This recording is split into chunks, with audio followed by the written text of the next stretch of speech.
Structure of diamond में लिखना है, structure of diamond is similar to the structure of zinc sulphide.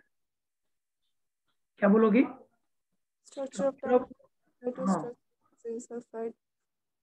Structure of diamond is similar to structure of zinc sulphide. Structure of diamond is similar to the structure of zinc sulphide, ZnS। तो एक बात बताओ, जो diamond होता है उसमें सिर्फ carbon होता है। डायमंड में सिर्फ क्या होता है? कार्बन होता है ना। हाँ सर। तो जिंक सल्फाइड जो है उसमें Zn2+ कहाँ रखा जा रहा था? अल्टरनेट टेट्राहेड्रल वाइड्स पे। हाँ और सर। S2- कहाँ रखा जा रहा था? लैटिस पे, Lattice. CCP लैटिस पे। तो यहाँ पे दोनों कार्बन है, तो कार्बन कहाँ कहाँ ऑक्युपाई हो पाएगा? तो डायमंड में सभी कार्बन होते हैं, तो carbon carbon atoms present at alternate tetrahedral wides,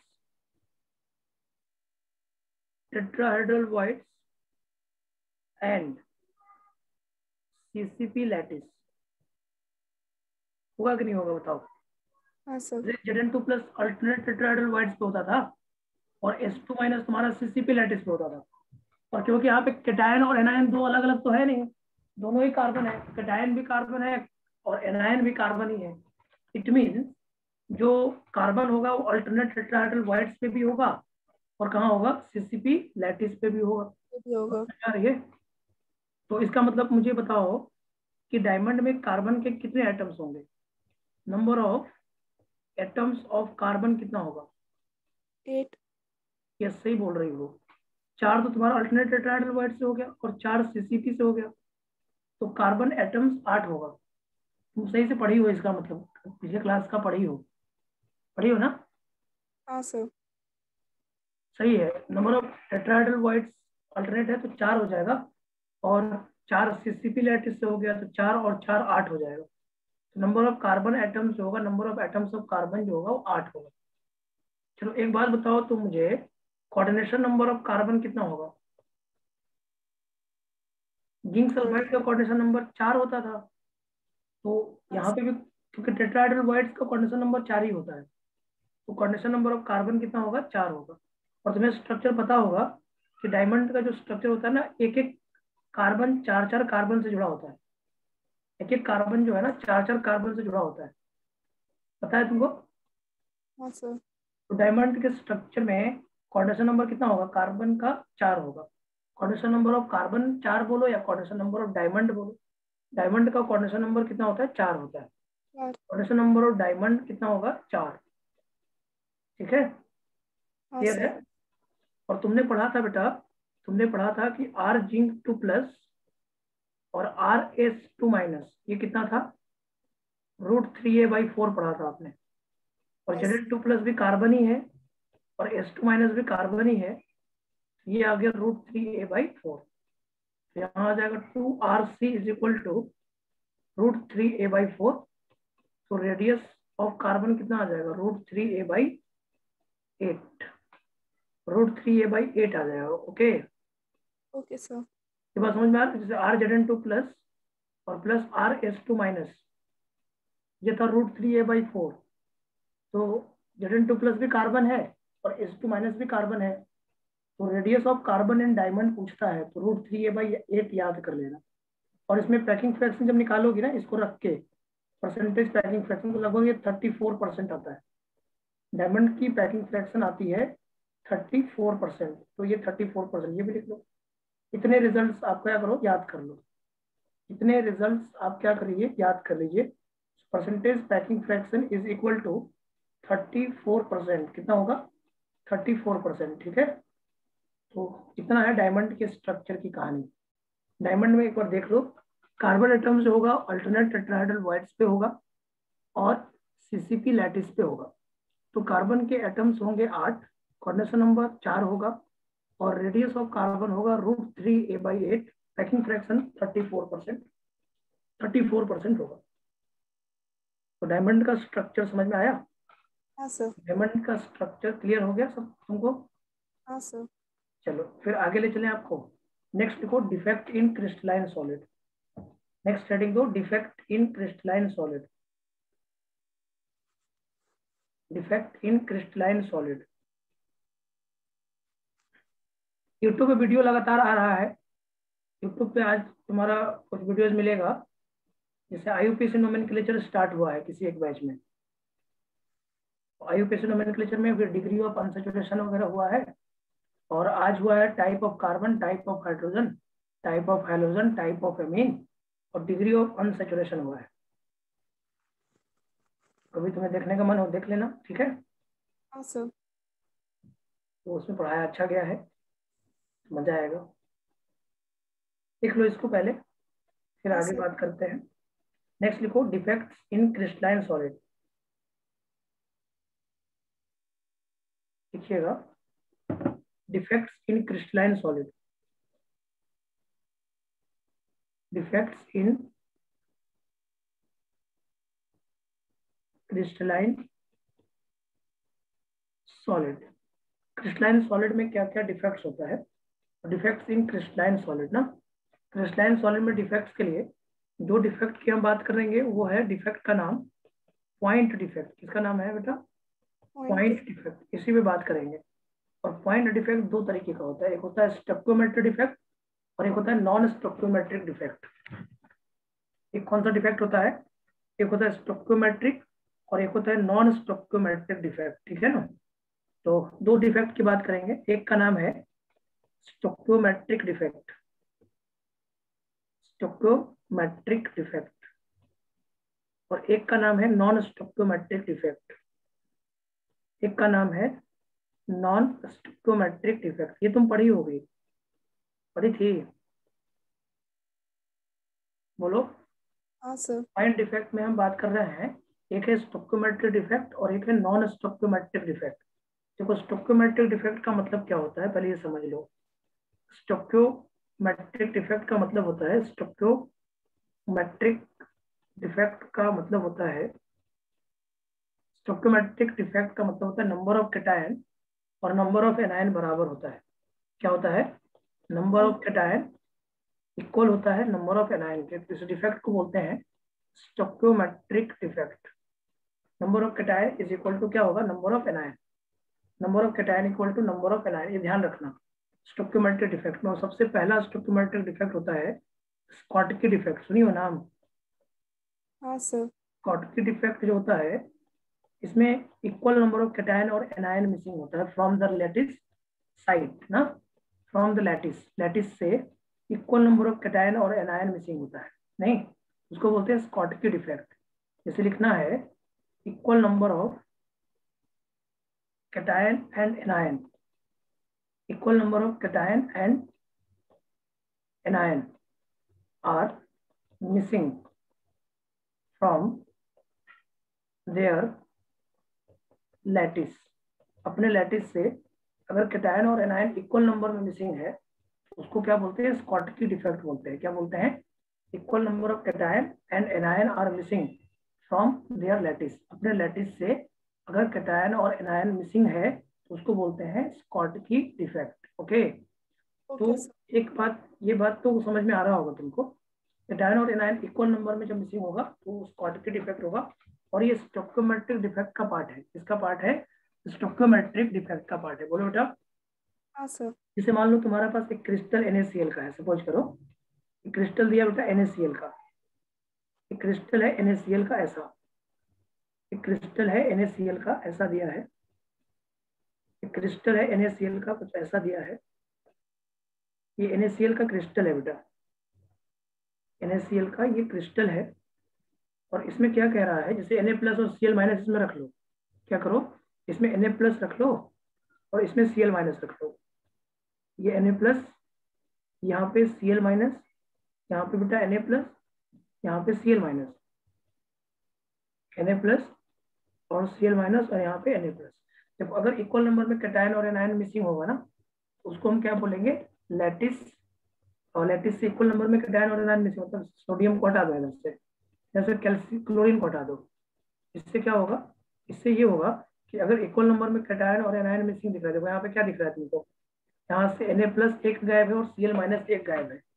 equal number में जब कैटायन और एनायन मिसिंग होगा ना, तो उस डिफेक्ट को क्या बोलना है, स्कॉटकी डिफेक्ट। क्या बोलेंगे, स्कॉटकी डिफेक्ट। अब मुझे एक बात बताओ कृति, डेंसिटी यहाँ पे क्या होगा, घटेगा कि बढ़ेगा या कांस्टेंट रहेगा? क्रिस्टल की डेंसिटी क्या होगी, डेंसिटी ऑफ क्रिस्टल क्या होगा, डिक्रीज होगा, इंक्रीज होगा, या कांस्टेंट ही रहेगा, वही रहेगा सेम? देखो वॉल्यूम तो नहीं घटेगा, देखो वॉल्यूम तो वही रहेगा, लेकिन मास घट जाएगा। मास क्यों घट जाएगा, क्योंकि सोडियम अपना एक मास रखता है और क्लोरीन भी अपना मास रखता है। तो सोडियम और क्लोरीन दोनों निकाल दोगी तो मास कम होगा कि नहीं होगा? होगा सर। मास कम होगा तो डेंसिटी क्रिस्टल का क्या होगा, डिक्रीज होगा। पहचान यही है, अगर डेंसिटी क्रिस्टल का घटता है तो डिफेक्ट का नाम स्कॉटकी डिफेक्ट होता है। तो डेंसिटी ऑफ क्रिस्टल क्या होगा, डिक्रीजेज होगा। क्यों डिक्रीज हुआ, क्योंकि आपने सोडियम और क्लोरीन को निकाला तो मास कम हो गया, मास घट गया, मास घट गया तो डेंसिटी मास बाई वॉल्यूम होता है। वॉल्यूम तो वही रहा, लेकिन डेंसिटी क्या होता है, मास अपॉन वॉल्यूम होता है। और मास क्या हो गया यहाँ पे, कम हो गया, इसलिए डेंसिटी क्या होगा, डिक्रीज होगा। तो डेंसिटी ऑफ क्रिस्टल क्या हो गया, डिक्रीज हो गया। तो कैटायन और anion are missing from their lattice, density of crystal decreases. और बेटा एक चीज ध्यान रखना, जो स्कॉटकी डिफेक्ट होता है it is generally observe in, it is generally generally observe in NaCl type structure, KCl type structure, RBCl type structure, इनमें होता है। Generally it is generally observe in NaCl, KCl, RBCl type structure. मतलब इनमें ऐसा बोला जाता है कि स्मॉलर साइज डिफरेंस बिटवीन, ये इफेक्ट जो होता है smaller size difference between cation and anion के लिए लिया जाता है। देखो स्कॉटकी डिफेक्ट जो होता है, स्कॉटकी डिफेक्ट में क्या क्या बातें हुई, जैसे इक्वल नंबर ऑफ कैटायन और anion are missing from their lattice. अगर कैटायन और एनायन लैटिस, अपने लैटिस से इक्वल नंबर में मिसिंग है तो नाम क्या है, स्कॉटकी डिफेक्ट। क्रिस्टल की डेंसिटी क्या होगी, डिक्रीज होगी, क्योंकि मास कम हो गया है। और दूसरी बात, ये देखा जाता है ज्यादातर NaCl टाइप में, KCl टाइप में और RBCl टाइप में, इनमें ज्यादातर स्कॉटकी डिफेक्ट होता है। NaCl टाइप में स्कॉटकी डिफेक्ट जनरली देखा जाता है। तो एक बताया जाता है कि जिसमें साइज डिफरेंस कम है उसमें स्कॉटकी डिफेक्ट होता है, जिसमें साइज डिफरेंस कम है उसमें स्कॉटकी डिफेक्ट होता है। बात समझ में आ रहा है क्या? हाँ सर। तो साइज डिफरेंस कम वाले में क्या होगा, स्कॉटकी डिफेक्ट होगा। साइज डिफरेंस कम वाले में स्कॉटकी डिफेक्ट होगा। तो ये बात सही बच्चों को समझ में आ गया, सही हाँ बच्चों सर। को, कृति को समझ में आ गया? हाँ सर। हाँ। तो स्कॉटकी डिफेक्ट के बाद ये इतना ही पॉइंट आपको याद रखने हैं बेटा। स्कॉटकी डिफेक्ट में यही पॉइंट, जैसे क्या होता है कि अपने बोर्ड एग्जाम में भी आता है, जैसे पूछता है कि बताइए स्कॉटकी डिफेक्ट, मतलब शॉर्ट नोट्स लिखने के लिए आता है, नोट्स लिखने के लिए बोलता है कि स्कॉटकी डिफेक्ट क्या है। तो स्कॉटकी डिफेक्ट में आपको क्या बताना है, आपको बताना है equal number of cation and anion are missing from their lattice, density of crystal decreases and it is generally observed in small size difference between cation and anion like as NaCl, KCl, RBCl ऐसे, यही बोलना है ना? हाँ sir. Next second आता है बेटा फ्रैंकेल defect. Second आता है बेटा फ्रैंकेल फ्रैंकेल डिफेक्ट। सेकंड डिफेक्ट का नाम है फ्रैंकेल डिफेक्ट, ये भी नाम सुना होगा तुम्हारा। फ्रैंकेल डिफेक्ट क्या होता है, देखो यहाँ पे फ्यू आयंस जो होते हैं, few ions are missing from their lattice and occupied in void space, उसी लैटिस के वाइड स्पेस पे ऑक्युपाई हो जाते हैं। यहाँ पे क्या बोलेंगे बेटा, few ions are missing from their lattice, from their lattice and occupied in wide space and occupied in wide space। देखो few ions are missing from their lattice, अपने लैटिस से आयंस मिसिंग होते हैं और वाइड स्पेस में occupy हो जाते हैं, इसी को बोलते हैं फ्रैंकल डिफेक्ट। जैसे बेटा कोई भी लैटिस क्रिस्टल आपने लिया, जैसे मान लो ये लैटिस क्रिस्टल है आपका, ये एक लैटिस क्रिस्टल AgCl का मान लो आपने लैटिस क्रिस्टल लिया, किसका लिया, AgCl का आपने लैटिस क्रिस्टल लिया। ओके बेटा, AgCl का एक हाँ सर। लैटिस क्रिस्टल है और इसमें आपने क्या करा बेटा, इसमें आपने Ag प्लस और Cl माइनस रखा। Ag प्लस Cl माइनस में जैसे आपने यहाँ पे क्या रखा, Ag प्लस रखा, यहाँ पे आपने बेटा Cl माइनस रखा, यहाँ पे Cl माइनस, फिर Ag प्लस, फिर यहाँ पे Cl माइनस, यहाँ पे Ag प्लस, यहाँ पे Cl माइनस, यहाँ पे Ag प्लस, यहाँ पे Cl माइनस और यहाँ पे Ag प्लस, इनको रखा आपने। अब यहाँ पे क्या हुआ कि जो आयंस है वो मिसिंग हो गए, मतलब लैटिस से मिसिंग हो गए, लैटिस से मिसिंग हो गया, लैटिस से मिसिंग हो गया बेटा। और इस तरह से ये आपका ऑक्यूपाई कहीं पे हो गया दूसरी जगह। ऑक्यूपाई कहाँ हुआ बेटा, जैसे ये Ag प्लस उठ के यहाँ आ गया, यहाँ ऑक्यूपाई हो गया, Cl माइनस मान लो यहाँ ऑक्यूपाई हो गया, तो अपने ही जगह पे रह गया वो। तो मुझे बताओ डेंसिटी क्या होगा इसमें, घट गया, बढ़ गया या कांस्टेंट रह गया? कांस्टेंट है। यस, डेंसिटी रिमेन सेम, क्योंकि वो इसी लैटिस में रह गया, मतलब मास चेंज नहीं हुआ, वॉल्यूम चेंज हुआ नहीं, इसका मतलब डेंसिटी क्या हो गया, रिमेन सेम। इस केस में फ्रैंकल डिफेक्ट में क्या होता है बेटा, डेंसिटी रिमेन्स सेम होता है, डेंसिटी क्रिस्टल का रिमेन्स सेम होता है। क्यों सेम होता है, क्योंकि मास और वॉल्यूम बोथ आर सेम। क्यों सेम हुआ, क्योंकि mass and volume both are same, पहले जितना था बाद में उतना ही है, क्योंकि कोई मिसिंग नहीं हुआ, मिसिंग हुआ लेकिन वहीं पे ऑक्यूपाई हो गया, इसलिए मास वही रह गया, वॉल्यूम तो वही है ही, डेंसिटी क्या हो गया, रिमेन सेम। और it is generally observe in big size difference, big size difference between cation और एनायन में देखा जाता है, ये जनरली ऑब्जर्व होता है। It is generally observed in it is generally observed in AgCl, AgBr, AgI, मतलब big size difference, big size difference between cation and anion, ये साइज डिफरेंस ज्यादा वाले पे ऑब्जर्व होता है, और स्कॉटकी डिफेक्ट कम डिफरेंस वाले पे ऑब्जर्व होता है। बोले बेटा कृति, हाँ सर। समझ में आ रहा है बेटा? तो हाँ याद सर। रखना जरूरी है, तुमको ये पूछता है बोर्ड में, डायरेक्टली पूछता है कि स्कॉटकी डिफेक्ट क्या होता है, तो स्कॉटकी डिफेक्ट के नोट्स लिखने होते हैं, तो वो लिखेंगे।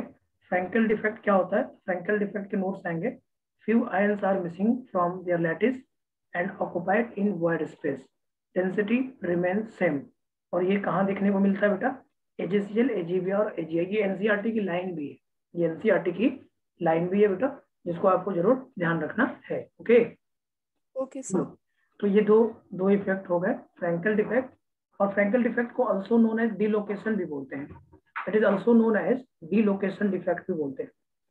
ये हमें एक और नाम से जाना जाएगा, it is also known as dislocation defect, it is also known as relocation. Dislocation defect, इसको हम डिलोकेशन डिफेक्ट के नाम से भी जानते हैं।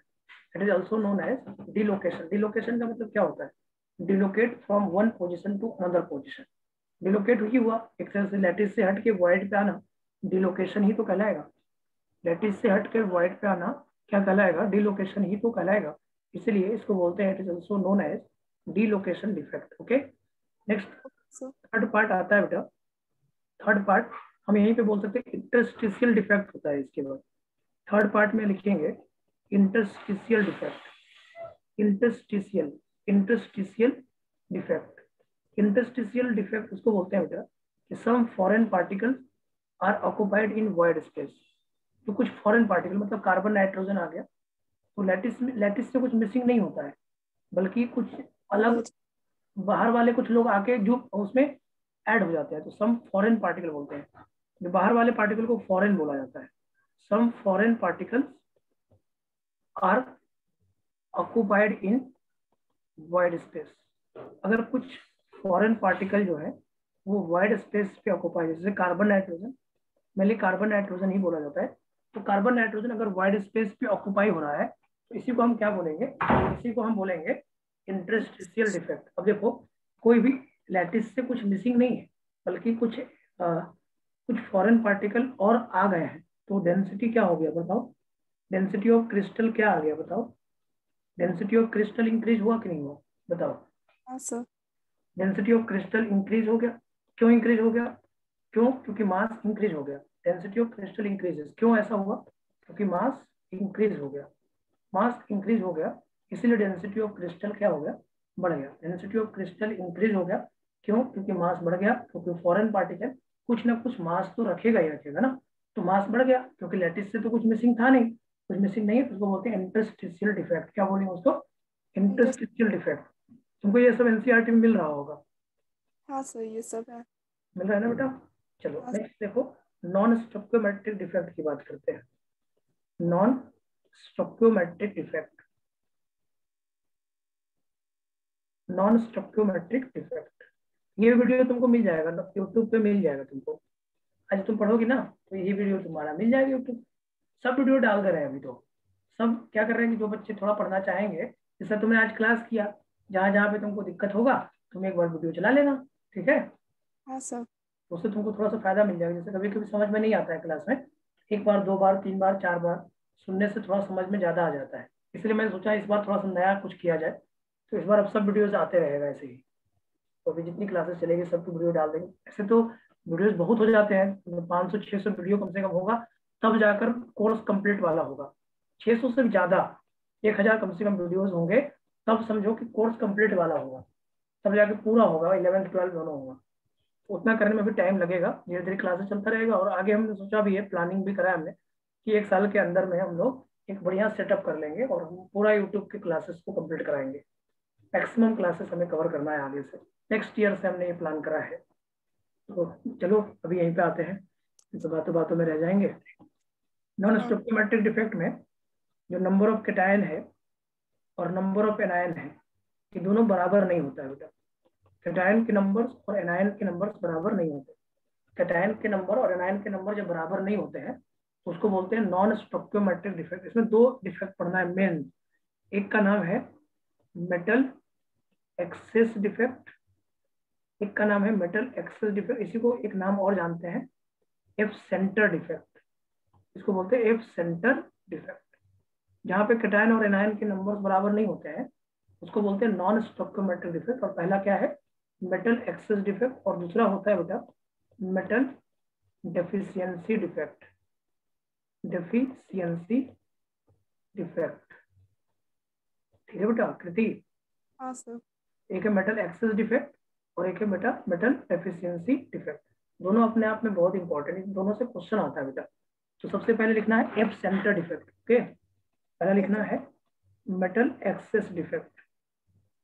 फर्स्ट लिखिएगा मेटल एक्सेस डिफेक्ट, और इसको बोलते हैं एफ सेंटर डिफेक्ट। क्या बोलते हैं बेटा? F F centre. Centre defect. तो एफ सेंटर डिफेक्ट क्या होता है पहले इसको समझो। एफ सेंटर डिफेक्ट का मतलब होता है कि फ्यू आयंस जो होते हैं, few ions are substituted by few anions are substituted by electron। few anions क्या बोलते हैं बेटा? few few. anions are substituted by electron। few anions are substituted by electron, इसी को बोलते हैं बेटा एफ सेंटर डिफेक्ट। क्या बोलते हैं? few anions are substituted by electron is known as F center defect, is known as F center defect। few ions are substituted by electron is known as F center defect। जैसे मान लो NaCl का तुम्हारे पास crystal है, ठीक है बेटा? NaCl का एक क्रिस्टल है, NaCl का एक क्रिस्टल है बेटा। ये देखिए NaCl का एक क्रिस्टल दिया हुआ है, और इसको हमने क्या करा हुआ है, कराएंगे क्या? ये NaCl का आपका क्रिस्टल है, NaCl का आपका क्रिस्टल है, और इस NaCl में Na plus plus Cl minus होगा बेटा, जैसा कि आप समझते हो। तो यहाँ पे आपका Na प्लस हो गया, यहाँ पे Cl माइनस हो गया, यहाँ पे Na प्लस हो गया, यहाँ पे Cl माइनस हो गया, यहाँ पे Na प्लस हो गया, यहाँ पे Cl माइनस हो गया, यहाँ पे Na प्लस हो गया, यहाँ पे Cl माइनस हो गया बेटा, और यहाँ पे Na प्लस हो गया, ओके? तो अब यहाँ पे क्या होता है कि जो एनायंस होते हैं बेटा उसको हटाया जाता है, एनायंस को हटा देना है, ठीक है?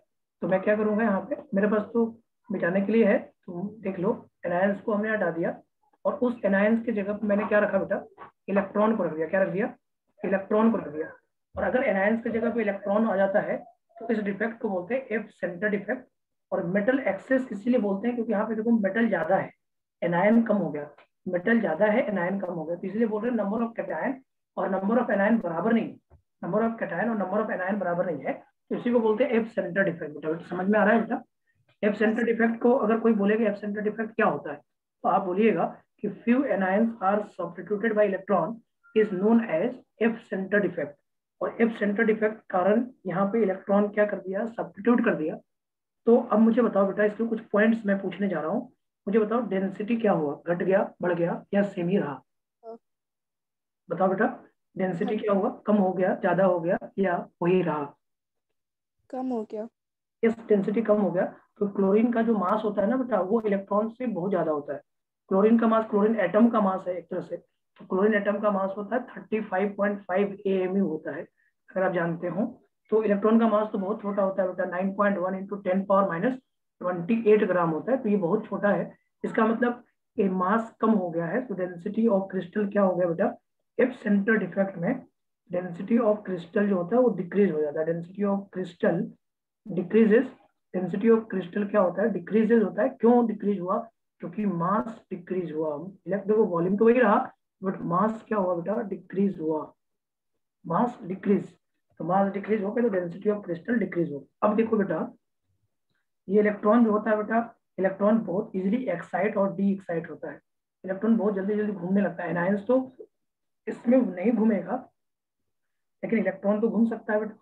और इलेक्ट्रॉन के घूमने के कारण, इसमें अगर घूम रहा है इलेक्ट्रॉन, तो उसके कारण एक कंप्लीमेंट्री कलर दिखाई देगा। तो ड्यू टू एक्साइटेशन और de excitation of electron, crystal becomes colourful, है या नहीं? क्रिस्टल कैसा दिखने लगेगा, कलरफुल दिखने लगेगा। क्यों कलरफुल दिखने लगता है बेटा?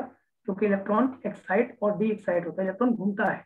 जैसे एनायंस तो नहीं घूम रहा था, तो इलेक्ट्रॉन जब एक्साइट और डी एक्साइट होता है तो ये लाइट एनर्जी को एब्जॉर्ब करता है, लाइट एनर्जी को एब्जॉर्ब करके इलेक्ट्रॉन घूमने लग जाता है।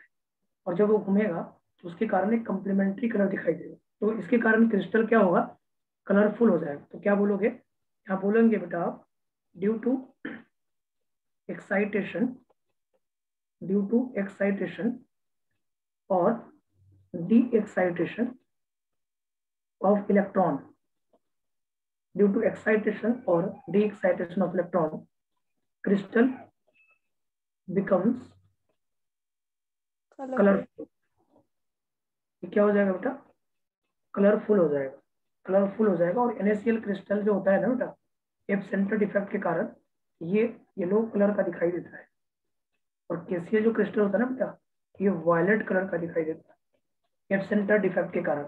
KCl का कलर वायलेट होता है और NaCl कलर येलो कलर का होता है। तो ये क्यों हो रहा है? क्योंकि इलेक्ट्रॉन आ गया है। अब बताओ बेटा, इलेक्ट्रॉन इजिली मूव कर सकता है, इलेक्ट्रॉन क्या है, इजिली मूव कर सकता है, इसलिए इसका कंडक्टिविटी जो होता है एबनॉर्मली हाई हो जाता है।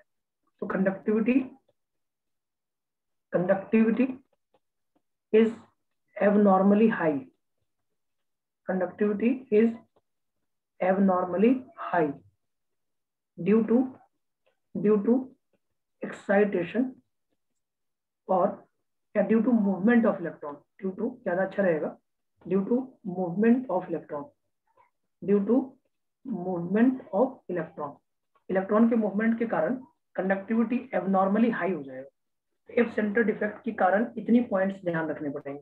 कोई आपसे पूछे एफ सेंटर डिफेक्ट बताइए, तो आपको क्या क्या बोलिएगा, बोलिएगा few anions are substituted by electron is known as F center defect. Few anions are substituted by electron is known as F center defect बेटा। और डेंसिटी ऑफ क्रिस्टल क्या होगा, डिक्रीज होगा। क्यों डिक्रीज होगा? क्योंकि मास घट रहा है। ड्यू टू एक्साइटेशन और de excitation of electron, crystal becomes colourful. NaCl का कलर येलो कलर होगा, KCl वायलेट कलर का होगा। Conductivity is abnormally high due to movement of electron. Okay बेटा, क्लियर है सबको? Sir, it is generally observed in क्या बेटा, generally observed in, ऐसा तो कोई बहुत बड़ा चीज नहीं है इसमें, लेकिन आप NaCl KCl किसी भी क्रिस्टल में आप इसको देख सकते हो। जनरली ऑब्जर्व्ड वाला कंसेप्ट यहाँ पे नहीं लगाते हम लोग, बट हाँ NaCl KCl टाइप में आप लगा सकते हो क्रिस्टल। यहाँ पे देखो स्कॉटकेट इफेक्ट और एफ सेंटर डिफेक्ट में डिफरेंस है। क्या डिफरेंस है? एफ सेंटर डिफेक्ट में जो एनायन है उसकी जगह पे इलेक्ट्रॉन रखना है, जबकि स्कॉटकेट इफेक्ट में कैटायन और एनायन इक्वल नंबर में मिसिंग है। ठीक है ना? तो दोनों का डेफिनेशन अलग अलग है और दोनों के डेफिनेशन को ही समझना जरूरी है। तो जनरली ऑब्जर्व का कोई मीनिंग नहीं है यहाँ पे, लेकिन बट लिख सकते हैं NaCl एंड KCl टाइप, ठीक है, उतना जरूरत नहीं है अपने को। एफ सेंटर डिफेक्ट, जहाँ पे एनायन को हटाकर हम इलेक्ट्रॉन रख देते हैं, उस डिफेक्ट का नाम होता है F centre defect. Okay, okay sir. समझ में आ गया एफ सेंटर डिफेक्ट क्या है? तो मेटल हाँ एक्सेस डिफेक्ट का कोई पूछेगा बता दोगे? मेटल एक्सेस डिफेक्ट को एफ सेंटर बोलते हैं। एफ सेंटर नहीं लिखेगा, अगर मेटल एक्सेस लिखेगा तब भी वही बात होगा, और एफ सेंटर लिखेगा तब भी वही बात होगा। तो एफ सेंटर डिफेक्ट सही बच्चों, तुम्हें समझ में आ गया बेटा? हाँ सर। तो नेक्स्ट हेडिंग देना है मेटल डेफिशिएंसी डिफेक्ट। ये इंपॉर्टेंट होता है, जहां से आपके क्वेश्चंस होते हैं। मेटल डेफिशिएंसी डिफेक्ट के क्वेश्चंस आपके एनसीईआरटी में हैं। मेटल डेफिशिएंसी डिफेक्ट जो होता है बेटा, वो कुछ ऐसा दिखाई देगा, देखो कहीं लिखा रहेगा Fe 0.980, Ni 0.960। इसको बोलते हैं मेटल डेफिशिएंसी डिफेक्ट। देखो यहाँ पे आयरन कितना दिख रहा है 98, तो ऑक्सीजन कितना दिख रहा है 100। यहाँ पे निकेल कितना दिख रहा है 96, ऑक्सीजन कितना दिख रहा है 100, है या नहीं? इस डिफेक्ट को हाँ बोलेंगे मेटल डेफिशिएंसी डिफेक्ट। क्या बोलेंगे बेटा? Metal deficiency defect. एक बात मैं यहाँ पे बताने वाला हूँ बेटा, जितने भी क्रिस्टल होते हैं, जैसे अभी तक हमने जो पढ़ा बेटा, उसमें क्रिस्टल जितने भी होते हैं वो न्यूट्रल होते हैं हमेशा। क्या होते हैं? क्रिस्टल हमेशा न्यूट्रल होता है, चार्ज उनके बैलेंस्ड रहते हैं। कि देखो जैसे स्कॉटकी डिफेक्ट को तुम देखो, तो स्कॉटकी डिफेक्ट में हमने चार्ज को बैलेंस किया है। देखो कैटायन को भी और एनायन को, दोनों को हटाया है, तो कैटायन का टोटल चार्ज और एनायन का टोटल चार्ज बराबर हो गया। हाँ आप सर। देखो फ्रैंकेल में भी देखो कैटायन एनायन का चार्ज बराबर है। हाँ अब अब एफ सेंटर डिफेक्ट में भी देखो, इलेक्ट्रॉन रखने का मतलब चार्ज तो बराबर है ना। तो कैटायन जब भी, जितने भी क्रिस्टल्स होते हैं बेटा, वो इलेक्ट्रिकली न्यूट्रल होते हैं। क्या होते हैं? इलेक्ट्रिकली न्यूट्रल होते हैं। तो आप यहाँ पे एक बात पहले लिख लेना होगा, crystal is always electrically neutral. Electrically neutral, ये अनबैलेंस नहीं कर सकते आप। ये अनबैलेंस्ड हो गया तो काम गड़बड़ा जाएगा। तो crystal is always electrically neutral. Neutral. अगर इलेक्ट्रिकली न्यूट्रल है तो टोटल चार्ज ऑन कैटायन और टोटल चार्ज ऑन एनायन क्या होगा? बराबर होगा। अगर हाँ इलेक्ट्रिकली न्यूट्रल है तो कैटायन पे total charge on cation equal होगा टोटल चार्ज ऑन एनायन। जितना कैटायन का चार्ज है और जितना एनायन का चार्ज है, दोनों बराबर होंगे। Total charge on cation equal to होगा टोटल चार्ज ऑन एनायन। बोलो होगा नहीं होगा हाँ सर। बेटा? तो अब यहीं पे बात आती है कि जो Fe0.980 है, इसमें क्या लगता है आपको? अगर मैं Fe का +2 चार्ज रखूंगा तो क्या कैटायन और एनायन का चार्ज बराबर होगा? अगर हम Fe+2 रखेंगे तो 0.98 को 2 से मल्टीप्लाई करेंगे तो कितना आएगा? 1.96। और ऑक्सीजन पे कितना चार्ज होता है? 2 चार्ज होता है। हाँ तो इसका मतलब अगर Fe+2 के साथ चार्ज बराबर नहीं हो पाएगा, या निकेल प्लस +2 रखेंगे तो क्या चार्ज बराबर आएगा बेटा? नहीं आएगा। तो इसका मतलब ये है कि जब इस तरह का कोई भी मेटल डेफिशिएंसी डिफेक्ट का क्वेश्चन आता है तो उसमें दो चार्ज एग्जिस्ट करता है। कौन कौन?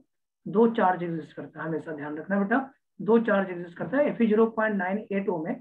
दो चार्ज एग्जिस्ट करेगा, एक Fe+2 और एक Fe+3। ये क्वेश्चन में दिया रहता है, ये क्वेश्चन में गिवन होता है कि अगर ये मेटल डेफिशिएंसी डिफेक्ट दिया तो उसमें आपको ये बता देगा इनमें दो चार्ज कौन कौन एग्जिस्ट कर रहा है। और दो चार्ज एग्जिस्ट करना ही चाहिए, एक चार्ज से कभी भी कैटायन और एनायन का चार्ज बैलेंस नहीं हो पाएगा। तो दो चार्ज एग्जिस्ट करेगा। तो Fe0.980 में बेटा, Fe, इसको समझना बहुत अच्छे से तो आपको समझ में आ जाएगा। Fe0.980 में दो चार्ज एग्जिस्ट करेगा। कौन कौन बेटा? एक +2 का और एक +3 का, तभी जाकर ये बैलेंस्ड हो पाएगा। Fe+3 और Fe+2, दो चार्ज एग्जिस्ट करेगा। तो यहीं पे क्वेश्चन आता है कि बताइए percentage fraction of Fe+3 ion, कितना Fe+3 का आयन है और Fe+2 का आयन कितना है। तो जैसे अगर आपसे ये क्वेश्चन पूछेगा कि बताइए कि number of Fe+3 ion in Fe0.980, और पूछ रहा है number of Fe+2 ion in Fe0.980। बेटा यहाँ पे दो चार्ज एग्जिस्ट करेगा। एक अब पूछ रहा है कि Fe+3 आयन के नंबर्स कितने हैं Fe0.980 में, और Fe+2 के आयन कितने हैं Fe0.980 में। ठीक है, बात हाँ समझ सर। में आ रहा है क्या? तो मैं हाँ मान सर। लेता हूँ बेटा, मैं मान लेता हूँ कि नंबर ऑफ Fe+3 आयन जो है, नंबर ऑफ Fe+3 आयन जो है बेटा वो मान लेते हैं x है। टोटल आयरन कितना है 0.98 है। तो Fe+2 कितना होगा बेटा? नंबर ऑफ Fe+2 आयन कितना होगा? x minus 0.98। नहीं 0.98 माइनस एक्स, क्योंकि x तो Fe+3 का है, टोटल तो 0.98 ही है ना, तो टोटल में से माइनस करोगे x को, तो टोटल 0.98 माइनस एक्स होगा बेटा। हाँ सर। हम जानते हैं कि टोटल चार्ज ऑन कैटायन बराबर होता है total charge on anion. Total charge on cation बराबर होता है टोटल चार्ज ऑन एनायन। तो टोटल चार्ज कैटायन का कितना होगा बताओगे? देखो x Fe+3 है और एक पे कितना चार्ज है +3, x पे कितना चार्ज होगा बेटा? 3x होगा कि नहीं होगा? हाँ सर। एक पे Fe+2, एक पे +2 है, तो 0.98 माइनस एक्स पे 2 इंटू 0.98 माइनस एक्स होगा। और एनायन का टोटल चार्ज कितना होगा बेटा? ऑक्सीजन का एक ही एटम है ना, और ऑक्सीजन पे कितना चार्ज होता है? 2 चार्ज होता है, 2 नेगेटिव, तो एनायन का 2 हो जाएगा चार्ज। तो 3x+2 into 0.98 minus 2x is equal to 2। तो यहाँ से सॉल्व करोगे बेटा तो 3x प्लस ये आ जाएगा 1.96 minus 2x is equal to 2। तो यहाँ से आ जाएगा x इक्वल टू 0.0, मतलब आयरन+3 जो है वो 0.04 है बेटा। तो आयरन+2 कितना होगा? नंबर ऑफ Fe+2 कितना होगा? Number zero of Fe plus, point हाँ 0.98 माइनस 0.04 बेटा, ये आ जाएगा 0.994।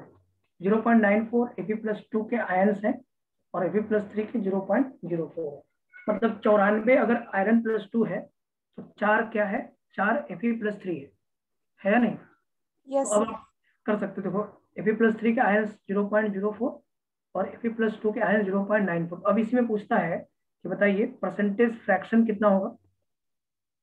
Percentage fraction of iron ion, iron ion का परसेंटेज फ्रैक्शन कितना होगा? देखो 0.04 तो आया ही, और टोटल कितना है 0.98 और मल्टीप्लाइड बाई 100, क्योंकि देखो फ्रैक्शन तभी निकलता है जब उसका अमाउंट अपॉन में total multiplied by 100 percentage fraction होता है। इसका मतलब ये आ गया 4/98 और मल्टीप्लाइड बाई 100, ये आ जाएगा आपका बेटा 4.03 के आसपास। 4.03 कुछ भी लिख लो, ठीक है, 4.03% आ जाएगा। और अगर पूछ रहा है कि परसेंटेज फ्रैक्शन ऑफ आयरन+2 आयन क्या होगा, परसेंटेज फ्रैक्शन ऑफ आयरन+2 क्या होगा, तो 100 में से 4.03 माइनस कर दो, तो ये आ जाएगा बेटा 95.97% आ जाएगा। ओके, तो ये ओके। बात समझ में आ रहा है आपको? जैसे हाँ कभी भी सर। ऐसा कोई क्वेश्चन आता है, यही आप काम करिएगा। जैसे मैंने अभी आपको एक क्वेश्चन देता हूँ, उसको बनाइए बेटा। एनसीईआरटी ये आपको देता है क्वेश्चन इस तरह का, तो बेटा एक क्वेश्चन बनाइए। आपके पास एक क्वेश्चन है Ni 0.96O है, ये लिखा है या M लिखा हुआ है, M 0.96O है, exist in M+2 and M+4, मतलब एग्जिस्ट इन +2 एंड +4 चार्ज। तो कहता है बेटा कि बताइए परसेंटेज फ्रैक्शन ऑफ, पहले तो ये 2-3 क्वेश्चन पहले बनाइए आप, पहले पहले बनाइए बेटा आप। पहला question, number of M+2 ion कितना है? दूसरा बताइए बेटा नंबर ऑफ M+4 आयन कितना है? तीसरा बताइएगा बेटा percentage fraction of M+2 ion कितना होगा? 3 क्वेश्चन है बेटा आपके पास। M 0.96O है, तो चार्ज में एग्जिस्ट कर रहा है M+2 और M+4 में। बताइए M+2 आयन कितना होगा, M+4 आयन कितना होगा, और percentage fraction of M+2 ion कितना होगा? सॉल्व करिए बेटा फास्ट।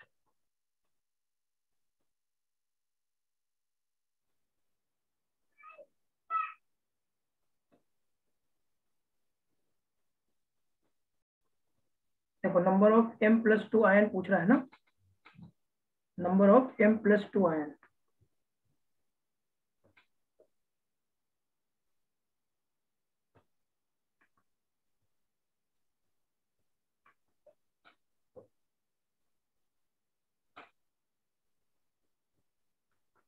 एक सेकंड रुकना। हाँ सर।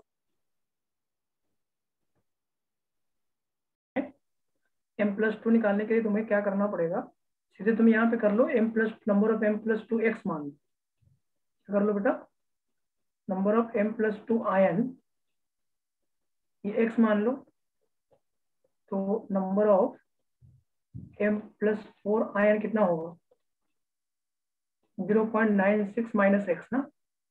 हाँ सर। तो उसके बाद फिर लगा वही total charge on cation equal to total charge on anion. Total charge on cation equal कर दो टोटल चार्ज ऑन एनायन, ठीक है ना। कैटायन का टोटल चार्ज और एनायन का टोटल चार्ज बराबर कर दो, ठीक है। m+2 में कितना आ जाएगा, 2x चार्ज, और ये आ गया 4 इंटू 0.96 माइनस एक्स, और टोटल चार्ज एनायन 2 हो जाएगा, ठीक।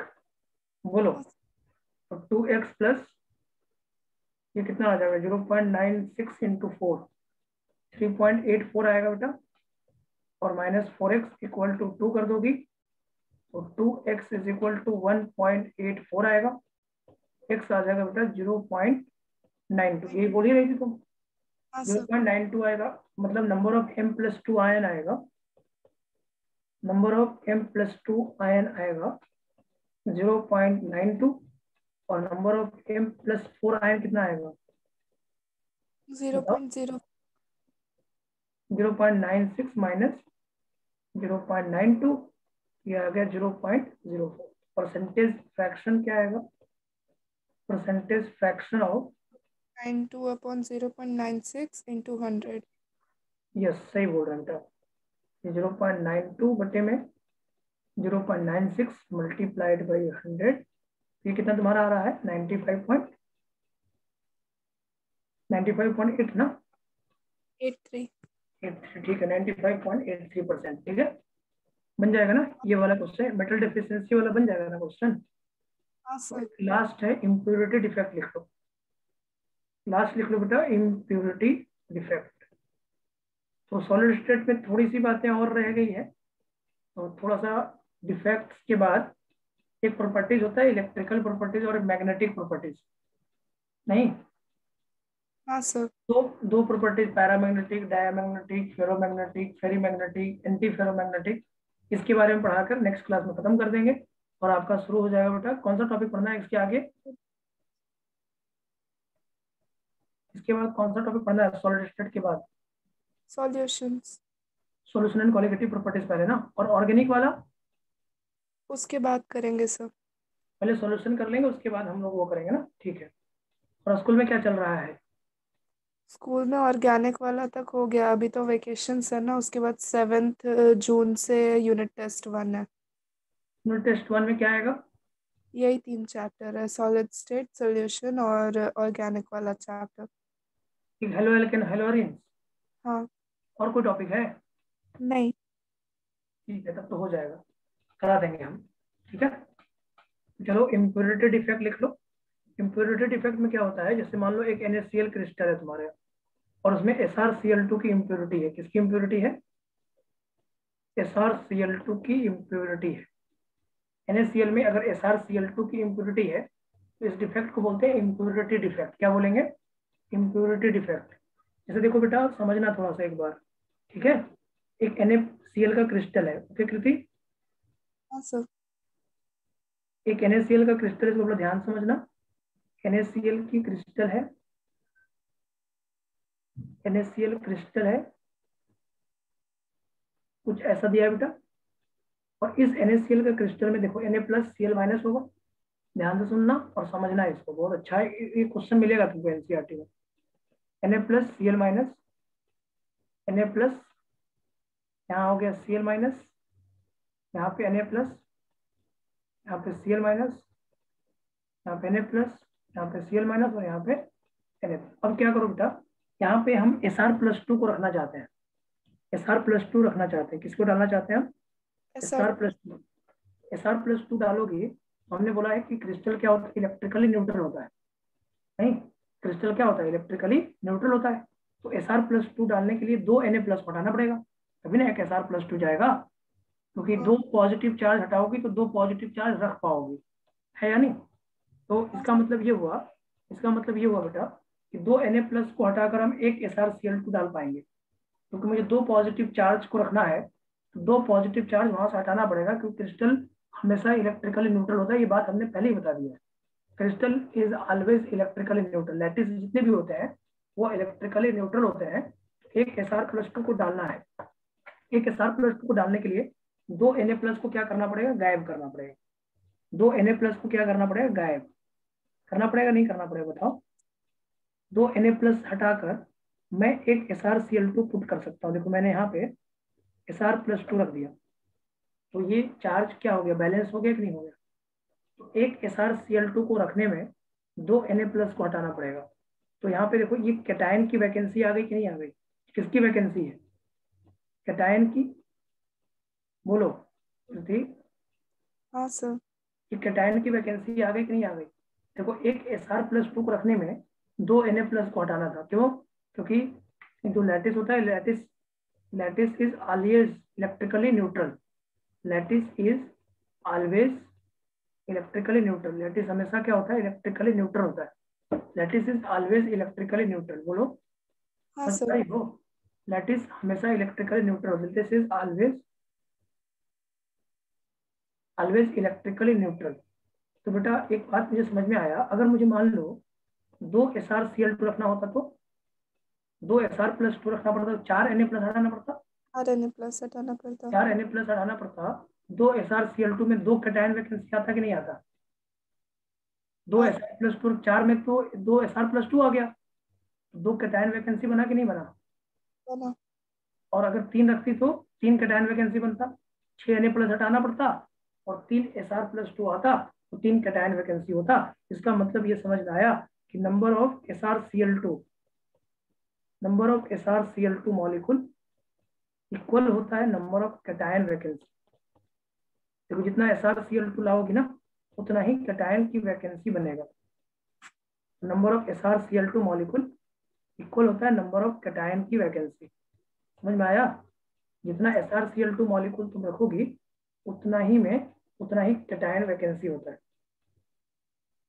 बोलो समझ में आया? नंबर हाँ of SrCl2 molecule equal number of cation vacancy. अब ये क्वेश्चन देखो, ये क्वेश्चन एनसीईआरटी में मिलेगा तुमको। NaCl है, NaCl is doped with NaCl is doped with SrCl2 impurity 10⁻³ mole percent of SrCl2 impurity. NaCl is doped with 10⁻³ mole of SrCl2 के 10⁻³ मोल के साथ NaCl डोप्ड है। NaCl is doped with 10⁻³ mole of SrCl2 impurity। तो बताना है find number of cation vacancy, find number of cation vacancy. बताओगी कितने cation vacancy होगा जब NaCl is doped with 10⁻³ mole of SrCl2? तो find number of cation vacancy. तो देखो SrCl2 कितना है, 10⁻³ है। नंबर ऑफ SrCl2 मॉलिक्यूल निकाल लो, क्या निकालोगी? Number of SrCl2 molecules. Number of SrCl2 molecule कैसे निकलेगा? नंबर ऑफ SrCl2 जो है निकालने के लिए आपको करना होगा मोल और मल्टीप्लाइड बाई एवोगाड्रो नंबर, है या नहीं? हाँ मोल सर। मल्टीप्लाइड एवोगाड्रो नंबर ही मॉलिक्यूल नंबर्स निकालने के लिए मोल को मल्टीप्लाई करना पड़ता है आपका है एवोगाड्रो नंबर से। तो ये कितना आ गया 6.022 × 10⁻22। और हमने अभी पढ़ा है कि जितना SrCl2 होगा उतना ही कैटायन में वैकेंसी होगा। Number of SrCl2 equal to number of cation vacancy होगा। और SrCl2 मॉलिक्यूल कितना मिला तुम्हें 6.022 into 10⁻20। Number of cation vacancy भी कितना होगा 6.022 इंटू 10⁻20। ये बेटा यहाँ तक हो गया। नेक्स्ट हम आपको पढ़ा देंगे मैग्नेटिक प्रॉपर्टीज, नेक्स्ट क्लास में हम पढ़ा देंगे आपको मैग्नेटिक प्रॉपर्टीज। तो ये हमारा खत्म भी हो जाएगा और शुरू भी हम कर लेंगे आपका सॉल्यूशन एंड कॉलिगेटिव प्रॉपर्टीज। तो यहाँ पे नेक्स्ट क्लास पढ़ेंगे बेटा हम मैग्नेटिक प्रॉपर्टीज। ओके ठीक है, सर।